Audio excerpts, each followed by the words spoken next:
ये खबर KR मंगलम university द्वारा प्रस्तुत की गई है। आज हम बात करने जा रहे हैं एक ऐसी क्रांतिकारी खोज के बारे में जो आने वाले समय में हमारी गाड़ियों और गैजेट्स को चलाने का तरीका पूरी तरीके से बदल सकती है। तमिलनाडु की शास्त्र डीम्ड यूनिवर्सिटी में भारतीय वैज्ञानिकों ने एक खास तरह का नैनो फ्लूइड इलेक्ट्रोलाइट तैयार किया है। यह नया इलेक्ट्रोलाइट रिचार्जेबल जिंक एयर बैटरियों की क्षमता को बहुत ज़्यादा बढ़ा देता है।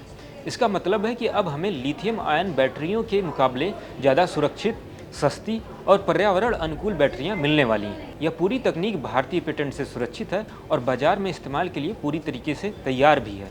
आइए आसान भाषा में समझते हैं कि यह तकनीक कैसे काम कर सकती है और इसका भारत की ऑटो सेक्टर में क्या असर पड़ने वाला है। दोस्तों, आज हम अपने फ़ोन से लेकर इलेक्ट्रिक गाड़ियों तक जिस लिथियम आयन बैटरी का इस्तेमाल करते हैं वे काफ़ी महंगी होती हैं और उनके फटने या आग लगने का खतरा भी बना रहता है। ऐसे में जिंक एयर बैटरी को लंबे समय से एक पानी आधारित सुरक्षित और सस्ते विकल्प के तौर पे देखा जा रहा है। लेकिन इस तकनीक के सामने दो बड़ी चुनौतियां थी। पहली समस्या थी कि बैटरी के अंदर जंग लगने से हाइड्रोजन गैस बनने लगती है जिससे चार्जिंग बेकार हो जाती है। दूसरी समस्या यह थी कि इसमें ऑक्सीजन की प्रक्रिया बहुत धीमी होती है जिसे तेज करने के लिए प्लेटिनम और रुथेनियम जैसे बेहद महंगे धातुओं की जरूरत पड़ती थी। इन दो कमियों की वजह से जिंक एयर बैटरियाँ बाजार तक नहीं पहुँच पा रही थी। दोस्तों, शास्त्र यूनिवर्सिटी के डॉक्टर एस देवराज और उनकी रिसर्च टीम ने एक बेहद आसान और किफ़ायती तरीके से इन दोनों बड़ी दिक्कतों को एक साथ हल कर दिया है। वैज्ञानिकों ने क्या किया?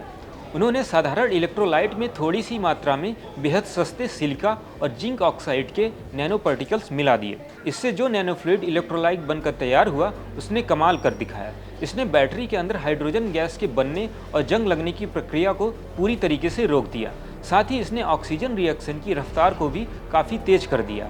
सबसे ज़्यादा अच्छी बात यह है कि यह नया लिक्विड इलेक्ट्रोलाइट 3 महीने में भी ज़्यादा समय तक एकदम स्टेबल रहता है। दोस्तों, भारतीय वैज्ञानिकों की यह खोज सिर्फ इलेक्ट्रोलाइट तक सीमित नहीं रही, बल्कि उन्होंने बैटरी के अन्य हिस्सों को बनाने के लिए कचरे का इस्तेमाल करके मिसाल पेश कर दी है।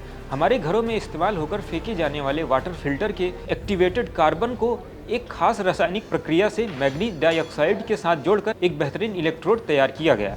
इस प्रक्रिया का पेटेंट भी अब करा लिया गया है। दोस्तों, कोरोना महामारी के बाद भारी मात्रा में फेंके गए सर्जिकल फेस मास्क को केमिकल प्रोसेस के जरिए एक्टिवेटेड कार्बन में बदल दिया गया। जब इसका परीक्षण किया गया तो पाया गया कि यह बेहद महंगा मिलने वाले प्लेटिनम को भी सीधी टक्कर दे रहा था। दोस्तों, यह नई तकनीक भारत में इलेक्ट्रिक मोबिलिटी यानी ईवी मिशन और पावर ग्रिड स्टोरेज के लिए एक गेम चेंजर साबित हो सकती है। जिंक भारत में आसानी से मिल जाता है और यह लिथियम से काफ़ी सस्ता भी होता है, इसलिए इस स्वदेशी तकनीक से बैटरियों की लागत बहुत कम हो जाएगी। इसके अलावा इलेक्ट्रोलाइट में पानी का बेस होने की वजह से इसमें आग लगने का कोई खतरा बनता ही नहीं है।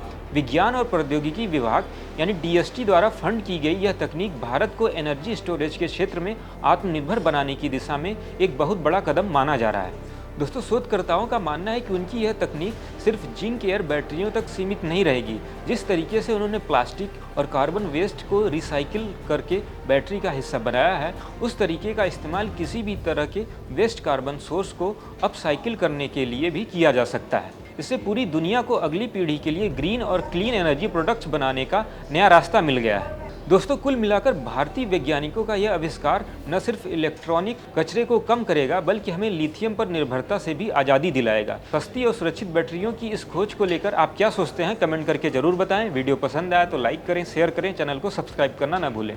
ऐसी और जानकारी के लिए देखते रहें दैनिक जागरण।